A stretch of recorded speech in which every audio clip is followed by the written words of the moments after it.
So here we have the Volkswagen Golf on a 66 plate. I'm going to start off by showing you around the outside of the car, and then we'll hop in and run through some controls on the inside.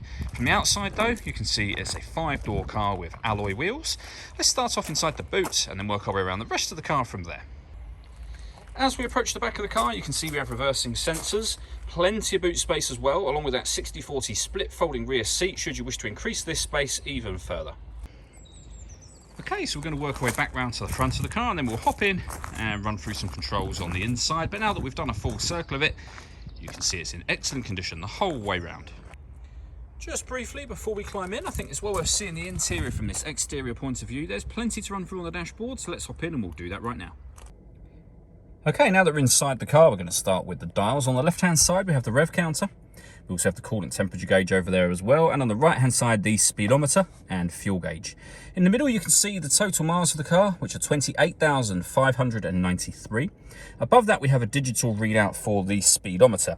We're on the driving data menu at the moment, so you can change that piece of info for various different bits of trip computer and fuel economy information, but there are other menus available too. So assist systems, navigation, your audio, telephone, vehicle status, and back around to where we started. And the buttons that I was using to do that are on the right-hand side of the steering wheel just here, along with phone controls and stereo controls. The stereo controls continue on the left-hand side, along with cruise control. Once you set cruise control, hit this button here.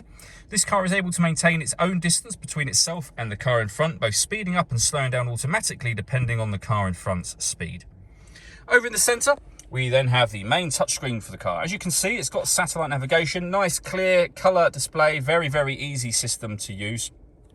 We can access our music up here, or our radio, and you'll see we've got DAB, FM and AM radio. If you want to listen to your own music, you can do. Hit the media button, and then you can see you've got lots of different ways to listen to your own music as well. And they include Bluetooth audio, so once you pair up your phone, not only can you make and receive phone calls, you'll also be able to stream your music wirelessly as well. And pairing your phone is done by hitting the phone button and following the instructions on screen from there. Working our way down, we've got the air conditioning, so you can determine the temperature, fan speed and direction of the air.